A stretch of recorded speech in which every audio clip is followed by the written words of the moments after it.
اتار چڑھاؤ ہے، زندگی کے ساتھ چلتا ہے، بے چینی نہیں، بے قراری نہیں، الجھاؤ نہیں، ہر وقت کا اضطراب نہیں، دانائی، تدبر، حکمت، معاملہ فہمی، یہ ہمیں ہمارے رسول پاک نے عطا فرمائی۔ آپ اپنی زندگی کو سلیقے سے گزاریں، قیمتی بنائیں، آپ اپنے وجود سے بڑا کام لے سکتے ہیں، لیکن کیا ہے، دانائی نہیں ہے، جذباتی مزاج اور جذباتی پن ہماری طبیعتوں کا حصہ ہے، جذباتی فیصلے، جذباتی باتیں۔ ہمارے دیہاتوں میں چودھری فیصلہ کس کے ہاتھ میں کرتے ہیں؟ جو پہلے آ جائے، وہ سچا ہے یا جھوٹا ہے، پہلے گیا ہے، بس انہیں مینوں پہلا آخیا تسی تے آئے ہی نہیں، اسی بات میں فیصلہ دے دیا۔ دانائی، تدبر، یہ رسول اللہ صلی اللہ علیہ وسلم نے ہمیں سکھایا، امی لقبی ہے حضور۔ اور دوسری بات، انسان کے پاس جو سب سے قیمتی چیز ہوتی ہے نا، وہ اس کا کردار ہوتا ہے۔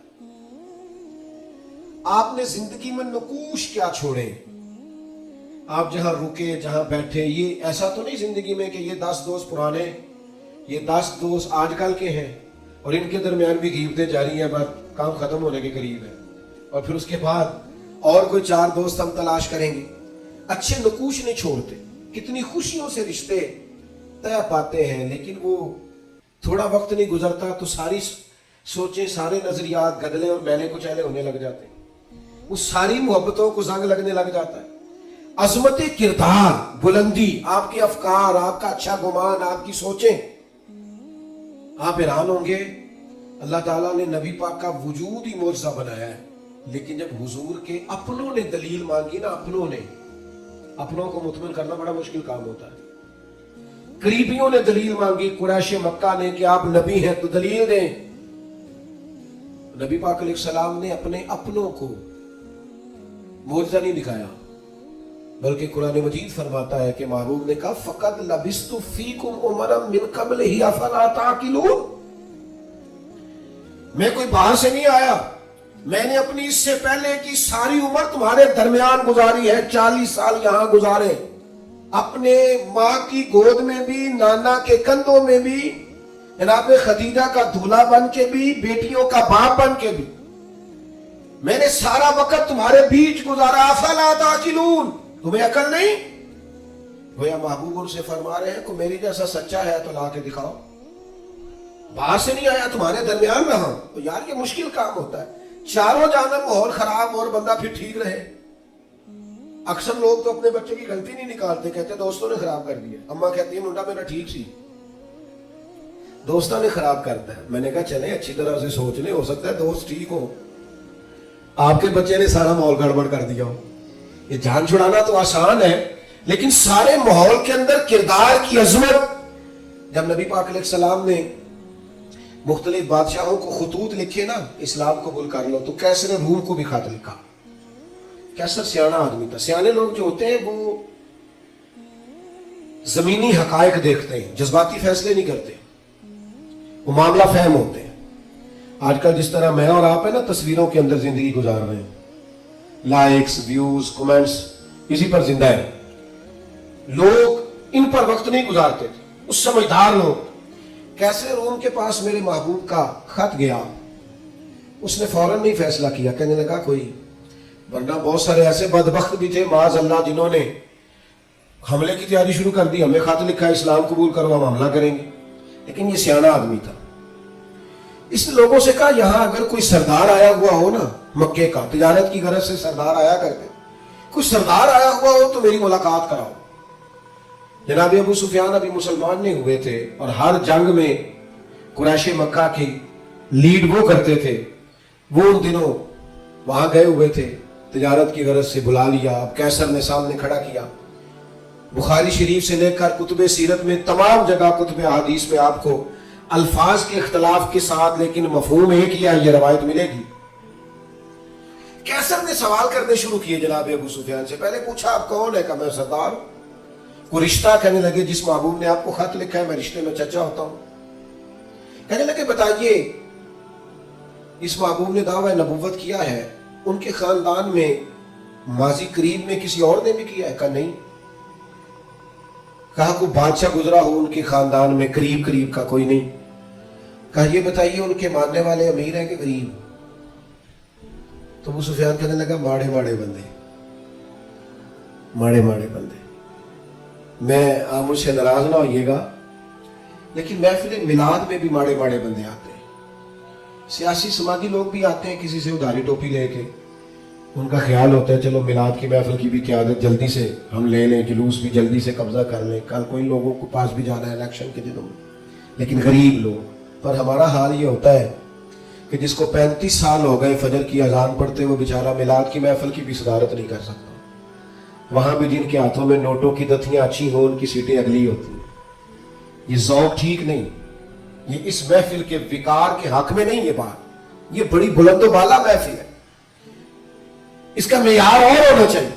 پوچھا سردار نے ابو سفیان بتائیے ماننے والے کون ہیں؟ کہ غریب غریب۔ فرمایا یہ بتاؤ تمہاری کبھی ان سے جنگ بھی ہوئی ہے؟ کہا ہوئی ہے۔ کہ نتیجہ کیا نکلا؟ کہا کبھی ہم فتح یاب ہوئے کبھی وہ۔ کہنے لگا تھا یہ بتائیں ان کے ماننے والے گھٹ رہے ہیں بڑھ رہے ہیں؟ ابو سفیان کہنے لگا جی بڑھ تو روز بروز رہے ہیں، پر نتیجہ خیز ہو رہی ہے دعوت۔ اس نے کہا اچھا یہ بتائیں جنہوں نے دعوی نبوت کیا ہے کیا کبھی انہوں نے جھوٹ بھی بولا ہے؟ ابو سفیان کہتے ہیں کہ میں ایک منٹ کے لیے سوچ میں مخالف تھا نا، مخالف رائے دے رہا تھا، لیکن میرے دل کے اندر سے آواز آئی معاذ اللہ میں انہیں جادوگر کہوں، شاعر کہوں، شاعر کہوں تو شاید کوئی شخص میری بات پر توجہ دے، پر نبی پاک نے جھوٹ بولا یا تو مانے گا ہی کوئی نہیں۔ کہتے ہیں میں نے کہا بات بالکل سچی کرنی ہے۔ وہ میرے سامنے پیدا ہوئے، سامنے جوان ہوئے، سامنے ان کے بال سفید ہوئے، پر اس محبوب کی زبان سے جو بھی نکلتا ہے حق اور سچ ہی نکلتا ہے۔ میں کیسے آپ کو یہ بات عرض کروں کہ بغیر وجہ کے لوگ جھوٹ بولتے ہیں، ان کا کوئی فائدہ نہیں، کوئی دنیاوی نفع بھی نہیں، جان بوجھ کے ڈینگے مارتے ہیں، بڑھ کے کوئی لینا دینا ہی نہیں، بلا وجہ جھوٹ یہ انسان کے کردار کو داغدار کر دیتا۔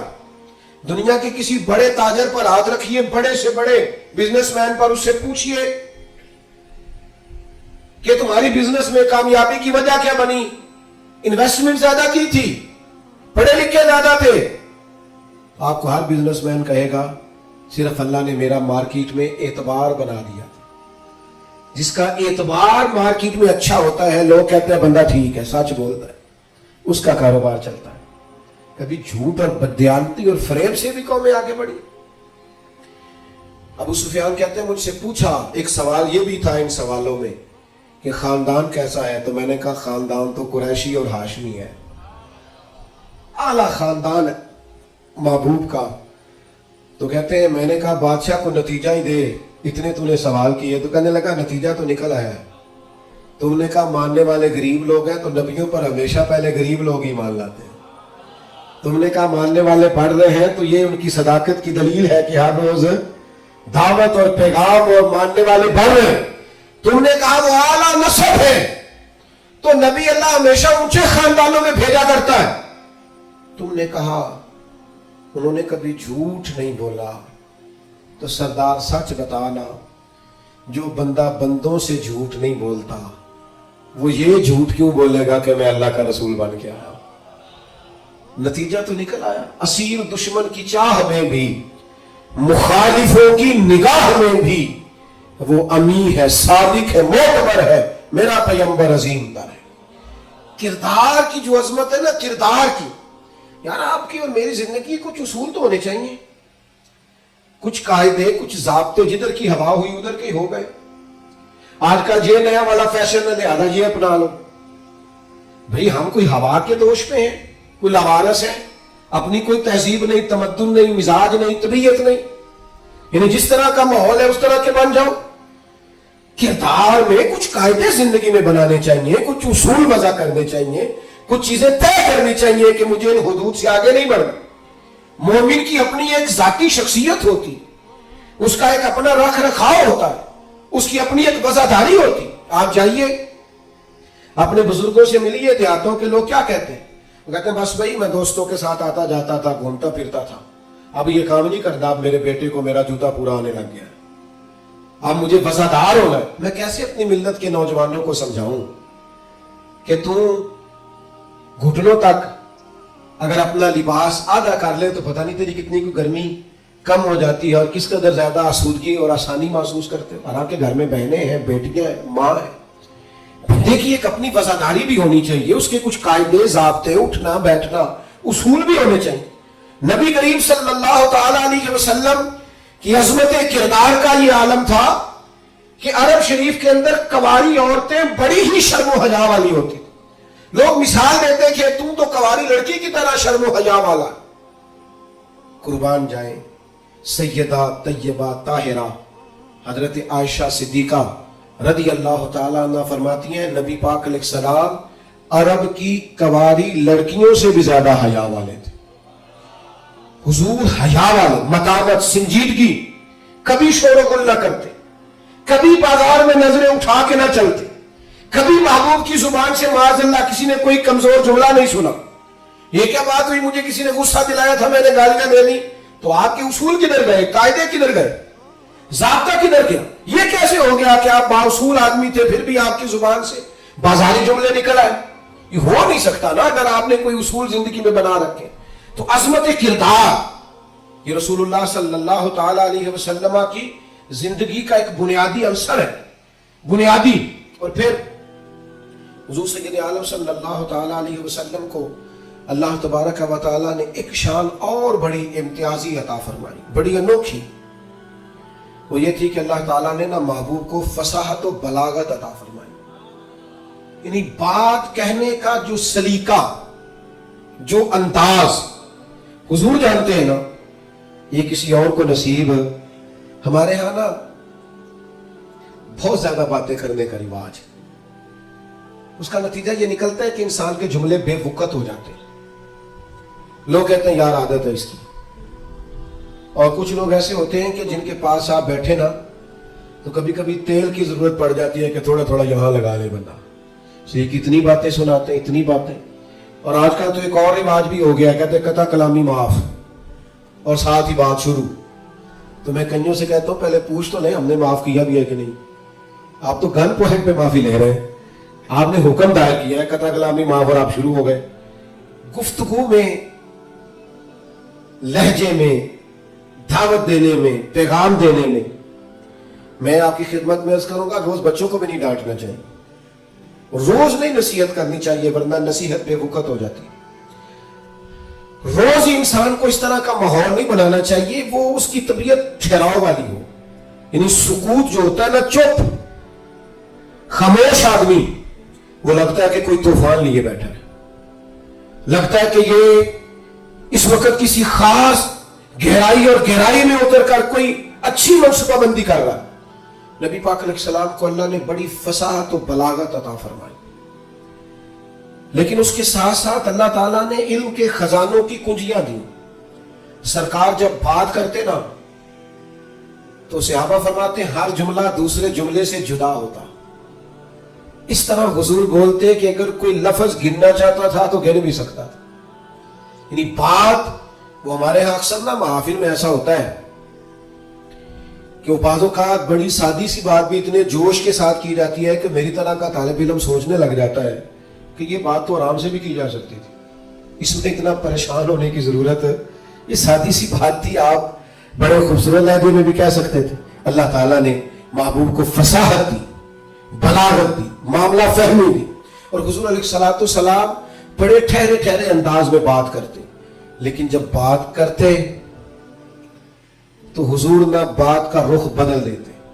یعنی بندہ سوچ رہا ہے اس رستے جانے کی, لیکن کریم کی حکیمانہ بات بندے کا رستہ چینج کر دیتی. وہ بالکل انسان ڈائریکشن بدل لیتا کہ نہیں یار یہ رستہ ٹھیک ہے. اب بات کو سمجھیے گا. ایک ہوتا ہے بندے کے پاس مال نہیں تو وہ فقیر ہے. کچھ لوگ ایسے ہوتے ہیں کہ وہ امیری میں فقیری کرتے ہیں, مالدار ہوتے ہیں, بڑا اللہ نے دیا ہوتا ہے, لیکن ان کی مزاج سے دولت نہیں چھلکتی, عہدہ نہیں چھلکتا. وہ درویشوں کے ساتھ بیٹھتے ہیں, سادہ طرز زندگی. یہ بھی نبی پاک علیہ السلام کا خاصہ ہے, حضور کی نبوت کی دلیل ہے کہ نبی پاک نے فقیرانہ زندگی کو اختیار کیا. آپ ذرا انداز دیکھیے. حضرت عمر رضی اللہ تعالیٰ عنہ کہتے ہیں میں ملنے کے لیے پہنچا تو موٹے بان کی چارپائی, حضور اس پر آرام فرمائے. فرماتے ہیں جب میں گیا تو سرکار اٹھ کے بیٹھے، اور جب حضور اٹھے نا تو آپ کی کمر مبارک سے نا ذرا کپڑا ہٹا. جنہوں نے پرانی موٹی بان کی چارپائیاں دیکھی نا، مونجدی منجی جنہوں کہی گز، تو وہ کبھی اٹھتے تھے نا سو کے تو کمر پر نشان چھوڑتی تھی. حضرت عمر رضی اللہ تعالیٰ عنہ اپنے مزاج کے لحاظ سے دلیر آدمی تھے، لیکن جناب فاروق اعظم رضی اللہ تعالیٰ عنہ نے محبوب کو اس حال میں اٹھتے دیکھا تو آنکھوں میں آنسو آ گئے. اور حضرت عمر نے نا ایک فکر بیان کی، ایک ڈائریکشن بیان کی، اپنی سوچ عرض کی حضور کی بارگاہ میں. عرض کی یا رسول اللہ صلی اللہ تعالی علیہ وسلم، یہ کیسر و کسرا اللہ کے دین کے دشمن ہے اور اتنی آرام دہ زندگی گزارتے. بہت سارے لوگ سوال نہیں کرتے وہ فلاں ملک دیکھو غیر مسلم ہے لیکن آسودہ حال کتنا ہے. محنت ضرور کریں، جدوجہد ضرور کریں. یہ بات کرنے کا مقصد یہ نہیں کہ محنت چھوڑ دی جائے، خوب مشقت کریں. جدوجہد تو انسان کو زندہ رکھتی ہے. اس سے تو پتہ چلتا ہے کہ انسان کے اندر روح موجود ہے. جو بالکل ہلتے جلتے نہیں، حرکت نہیں کرتے، وہ تو مردے ہو جاتے ہیں. تو زندگی زندہ دلی کا نام، مردہ دل کیا خاک جیا کرتے. لیکن یہ سوچ کا یہ زاویہ بھی دیکھیے.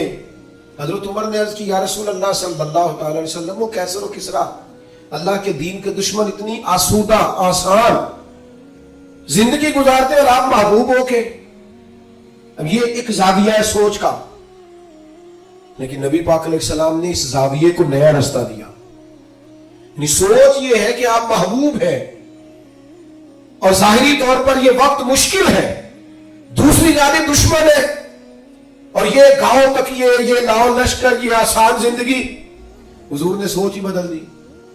فرمایا عمر کیا تم یہ پسند نہیں کرتے کہ وہ دنیا میں تھوڑی سی آسانی لیں اور آخرت میں رسوا ہو جائیں؟ اور فرمایا کیا تم یہ پسند نہیں کرتے ہم دنیا میں تھوڑی سی مشقت اٹھائیں اور آخرت کی ساری عزت اللہ ہمیں ہی عطا فرما دے؟ یہ ایک ایسی سوچ تھی کہ جناب عمر کہتے ہیں میرا زاویہ نگاہ ہی بدل گیا کہ جنت میں جییں گے من چاہی زندگی، وہاں اللہ کے انعامات سے بھرپور لطف اندوز ہوں گے، وہاں اللہ تبارک و تعالیٰ اور اس کے محبوب کے قرب میں ان نعمتوں کو محسوس کریں گے. اور حضور نے زاویہ بدل دیا.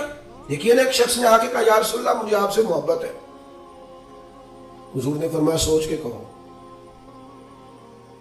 ایسے ہم سے نہیں آج کوئی بھی کہہ سکتا، سوال ہی نہیں پیدا ہوتا. میں عاشق رسول ہوں تو کوئی بندہ کہے سوچ لے اچھی طرح، کہتے تو نے یہ کیسے بات کر دی، میرے سے بڑا عاشق ملے گا نہیں ڈھونڈنے سے. کہا یا رسول اللہ آپ سے محبت ہے تو فرمایا سوچ لو. یا رسول اللہ آپ سے محبت ہے، فرمایا پھر سوچ لو. 3 بار حضور نے کہا. اس نے کہا حضور مجھے ہے محبت. تو پھر نبی پاک نے فرمایا فقر کے لیے تیار ہو جاؤ، آزمائش کے لیے تیار ہو جاؤ. یاری تیری سونا پر آزمائشاں تیریاں اگ، یہ سونا پرکھیا جامد ہے پر نہ لگاں دے لگ. آزمائش کی تیاری کرو. یعنی ایسا نہیں ہے کہ مجھ سے محبت کرو گے تو بڑی آسودہ زندگی، ہر وقت آرام دہ وقت گزرے گا. یہ شہادت کا ہے الفت میں قدم رکھنا. لوگ آسان سمجھتے ہیں مسلمان ہونا. یہ آپ کا خیال ہے کہ فلاں آدمی دیکھو کتنی موج میں ہے.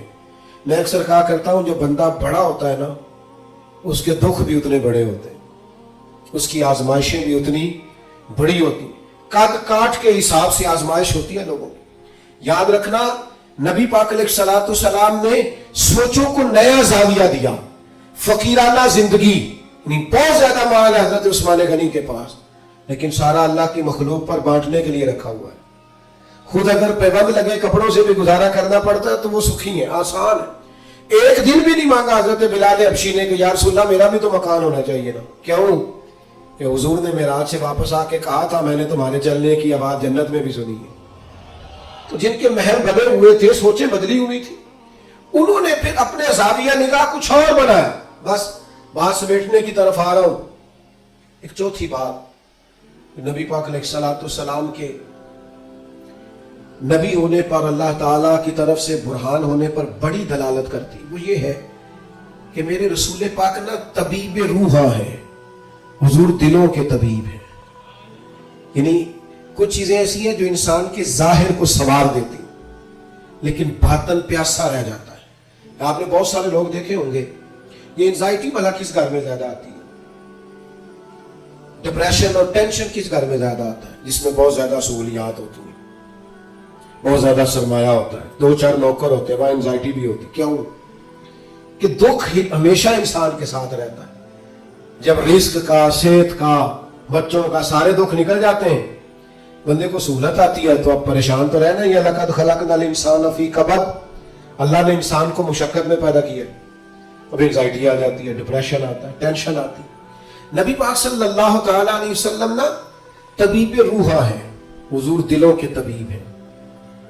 محبوب کو اللہ نے یہ کمال دیا ہے کہ حضور دل کی دنیا بدل ڈالتے، یعنی حضور کی بارگاہ عالی مرتبت میں جو آتا نا، باطنی طور پر، روحانی طور پر وہ تبدیل ہو جاتا، اس کی کیفیات بدل جاتی، کفر، شرک، نفاق، ہر چیز سے وہ دور ہو جاتا، حتیٰ کہ ہرس، ہوس، لالچ، یہ ساری بیماریاں اس کی جان چھوڑ جاتی۔ خدا را میری اس بات پر خاص توجہ کرنا، ہم بھی اگر چاہتے ہیں نا بے چین روحیں چین پائیں،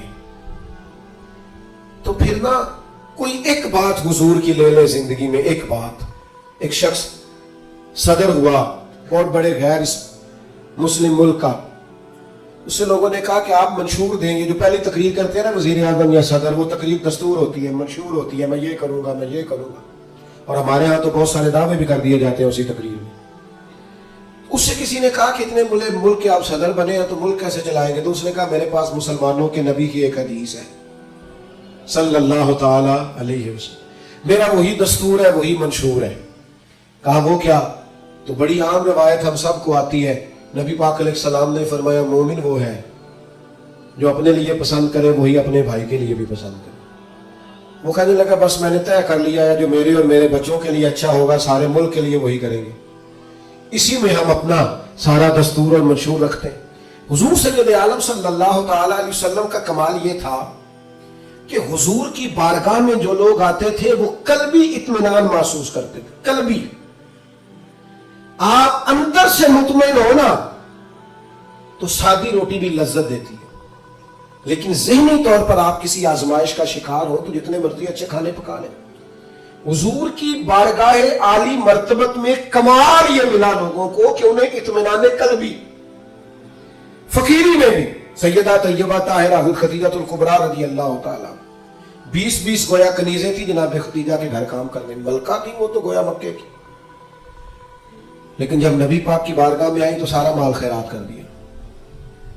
وہ جن کے کام کوئی کرتا تھا وہ خود چولہے میں ایندھن جلاتی، وہ خود کھانا پکاتی، سارے کام کاج کرتی۔ آپ اچھی طرح جانتے ہیں کہ بندہ غریب سے امیر ہو تو وقت گزر جاتا ہے، خدا نہ خواستہ امیری سے غریبی آ جائے تو عادتیں اب اور بن چکی ہوتی ہیں، حالات خراب ہو جاتے ہیں۔ جناب خدیجہ رضی اللہ تعالی عنہ اس قدر زیادہ مطمئن تھی اپنی اس زندگی پر کہ محبوب کے لیے کھانا پکا کر وہ باورچی خانے سے نکلی اور لا کر حضور کی بارگاہ میں پیش کیا تو حضور فرمانے لگے خدیجہ آپ کے آنے سے پہلے جبریل امین آ گئے، اور انہوں نے آن کر کے فرمایا ہے کہ یا رسول اللہ خدیجہ آ رہی ہے، خدیجہ کا رب کہتا ہے میرا خدیجہ کو سلام کہہ دیجئے۔ وہ راحت، وہ اطمینان، وہ قرار، وہ سکون۔ حضرت مصعب ابن عمیر رضی اللہ تعالیٰ عنہ بڑی امیر ماں کے بیٹے تھے، مکہ شریف میں سب سے اعلیٰ گھوڑا، سب سے اچھے کپڑے اور سب سے مہنگا رہن سہن شارحین نے لکھا اس شخص کا تھا، حضرت ابن عمیر رضی اللہ تعالیٰ۔ لیکن مشکات میں حدیث ہے، حضرت مولا علی شیر خدا حدیث کے راوی ہیں، فرماتے ہیں ایک دن حضرت مصعب ابن عمیر رضی اللہ تعالیٰ نے مسجد نبوی میں آئے تو ان کی حالت یہ تھی کہ ٹاٹ کا لباس پہنا ہوا تھا، کلمہ پڑھا ہے، مسلمان ہوئے ہیں، حالات کا سامنا ہے، وقت میں اور طرح کا رخ اختیار کر لیا ہے، اور ایک پیر میں گویا جوتا ہے دوسرے میں نہیں ہے، کوئی کام کیا چلے گئے۔ حضرت علی کہتے ہیں وہ چلے گئے پر حضور کی آنکھوں میں آنسو آ گئے، اور کریم فرمانے لگے دیکھو یہ وہ تھا جو بڑا شاہانہ وقت گزارتا تھا، میری محبت نے اس کا کیا حال کر دیا۔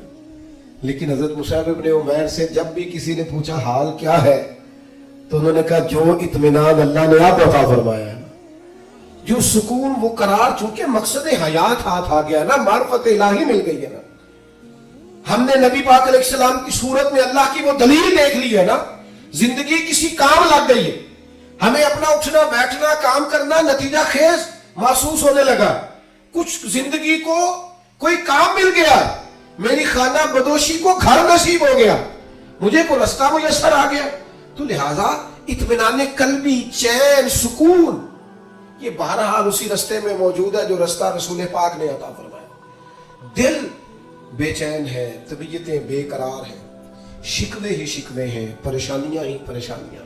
میرے دوستو، ہمارے ہاں جو اضطراب ہے، جو بے چینی ہے، جو ذہنی تناؤ ہے، کسی آدمی کو لوگ اچھا سمجھنے کو تیار نہیں، بدگمانیاں ہیں، ہر گروہ دوسرے کے بارے میں، ہر محکمہ دوسرے کے بارے میں، ایک طبقہ ہے زندگی سے تعلق رکھنے والے لوگوں سے دوسرے کے بارے میں رائے پوچھے تو سخت لہجوں کے اندر اس طرح کا مزاج ہے کہ ہم اکٹھے رہتے ہیں پر دور رہتے ہیں ایک دوسرے۔ خدا را آؤ نا میلاد کے موسم بہار میں اپنے محبوب سے فیض حاصل کریں، اطمینان قلبی کا بندوبست کریں، اپنے دلوں کو حضور کی محبت کا فیضان دیں، ہم تھوڑا ٹھہرنا سیکھیں، تھوڑی بردباری سیکھیں، تھوڑا علم سیکھیں، تھوڑا تدبر سیکھیں، اپنے نبی کریم علیہ السلام سے حکمت سیکھیں، دانائی کے سوتے ہماری طبیعتوں سے پھوٹے۔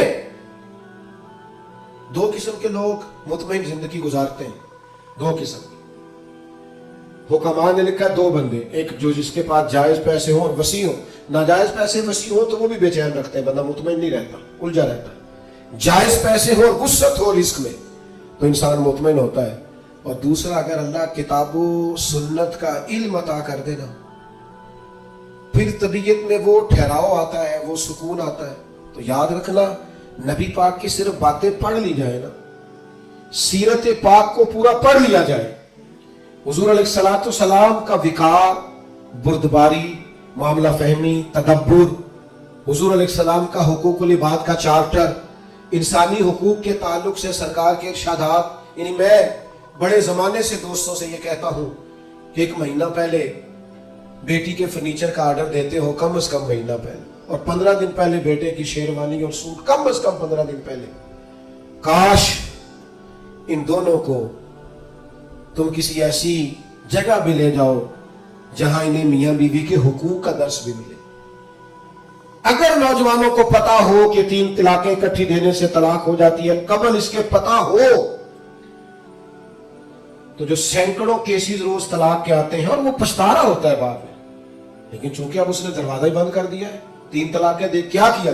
مسائل کا پتہ ہی نہیں، آگاہی نہیں۔ ہمارے گھروں میں انقلاب آئے گا، گھروں میں۔ ایک حدیث ہے نا سرکار کی، ایک کہ نبی پاک علیہ السلام نے فرمایا کسی باپ کا اپنے بیٹے کے لیے، بیٹی کے لیے سب سے بہترین تحفہ یہ ہے اسے اچھا ادب سکھا دیں۔ لو آپ یہ کام کر کے دیکھیں، کل کو اسی بیٹے کی بیوی کتنے سکون سے وقت گزارے گی، اگر اس کے آداب زندگی ٹھیک ہوئے تو اس کے بچے کتنے اطمینان سے وقت گزارے، اس کے دوست کہیں گے یار کیا آدمی ہے، اس کے ساتھ بیٹھے تو زندگی خوبصورت ہو جاتی۔ ہم نے کیا کیا ہے؟ ہم نے اپنے بے چین دل کو چین نہیں دیا، حضور کی بارگاہ سے فیض یاب نہیں کیا۔ بے حکمت اور بے ترتیب زندگی، الجھے خیالات، ٹوٹتی بکھرتی سوچیں، وسوسوں کے غلبے ہم نے اپنے اوپر اوڑھ لیے ہیں۔ میلاد النبی کے اس موسم بہار میں واپس لوٹئے اور دروازہ رسول کی طرف رجوع کیجئے۔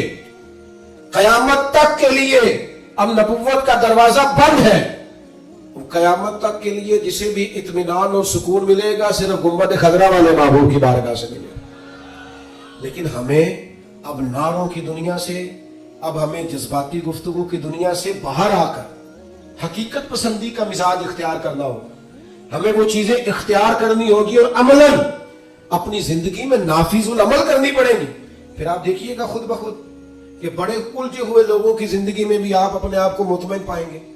درویش کیوں مطمئن رہتے تھے؟ خواجہ معین الدین اجمیری رحمۃ اللہ علیہ جب بہت حملے ہونے لگے ہندوؤں کی طرف سے تو آپ کے حالات میں لکھا ایک شخص نے آپ کو کہا بے چین نہیں ہوتی، اسی طرح خیمے میں اکیلے سو جاتے ہیں، حالانکہ حالات اتنے خراب ہیں۔ تو خواجہ صاحب فرمانے لگے میں کو لوارث ہوں، عقیدہ ہے توحید والا ہوں، حالات خراب ہو گئے تو کیا ہوا، بچ گیا تو تبلیغ کروں گا، دنیا سے چلا گیا تو شہادت کی زندگی نصیب ہو جائے گی، ہر طرح سے خیر ہی خیر ہے، دونوں جانب سے کرم ہی کرم ہے۔ تو مومن کی یہ شان ہوتی ہے کہ وہ تو مطمئن ہوتا ہے، اس کو تو اللہ تبارک و تعالیٰ سکون عطا کرتا ہے۔ لیکن ہمارا الجھاؤ اب خطرناک ہو گیا۔ تو چار باتیں میں نے آپ کی خدمت میں عرض کی۔ ایک تو حکمت، حضور امی ہے، پردانائی، تدبر، معاملہ فہمی، اور دوسری بات رسول اللہ صلی اللہ علیہ وسلم نے ہمیں عظمت کردار سکھائی۔ اپنی زندگی کے چاروں جانب اصولوں کی دیوار کھڑی کریں، اپنے اصولوں کی روشنی میں آپ جیئیں۔ کوئی آ رہا ہے، کچھ آ رہا ہے، یہ کام چلتا رہے، لیکن آپ کو اپنے اصول توڑنے نہیں ہیں۔ وہ قائد اعظم ملنے آئے نا حضرت امیر ملت سے، دیر سے آئے، رات کو دیر سے۔ حضرت امیر ملت نے لانگڑی کو بلایا، کہا کھانا تازہ پکاؤ، تو کہنے لگے مجھے سالوں بیت گئے، میں نے رات کو کبھی کھانا نہیں کھایا۔ تو حضرت امیر ملت کہنے لگے مجھے آدھی صدی ہونے کو ہے، میں نے بغیر کھانا کھلائے مہمان سونے کبھی نہیں دیا۔ آپ کے اصول ہے تو ہمارے بھی اصول ہے، تو روٹی کھا گئی سوئیں گے۔ تو بڑے متاثر ہوئے، کہنے لگے کہ یہی نظم تو حسن ہے زندگی کا۔ کہا میں اپنا اصول توڑتا ہوں، اس لیے کہ آپ کا اصول زیادہ شستہ ہے، خوبصورت، نکھرا ہو، تو کچھ اصولوں میں زندگی انسان گزارے۔ تیسری بات فصاحت، بلاغت، آپ کو بات کہہ نہیں آتی ہو، معافی ضمیر آپ کو بیان کرنا آتا ہو، آپ گفتگو کا سلیقہ رکھتے ہو۔ اور چوتھی گزارش جو میں نے آپ کی خدمت میں عرض کی ہے وہ یہ ہے کہ ہمیں اب اطمینان قلبی کی طرف بڑھنا ہے، حضور سے فیضان لینا ہے، دل بدلنے والا، ظاہری حلیے نہیں۔ آپ مجھ سے ناراض نہ ہوئیے گا، لیکن میں اکثر یہ روتا رہتا ہوں کہ صرف پگڑی باندھنا، داڑھی رکھنا اور مسواک کرنا ہی سنت نہیں، سچ بولنا بھی سنت ہے، اور دل صاف رکھنا بھی حضور کی سنت، دیانتداری بھی سنت، جد و جہد کرنا یہ بھی سنت۔ تو حضور نے جو کل دین ہمیں دیا ہے اس پر عمل کرنے کی کوشش کریں۔ اللہ تعالیٰ آپ کی اس خوبصورت اور پروقار تقریب کو اور ہماری حاضریوں کو قبول فرمائے۔ وما علینا الا البلاغ المبین۔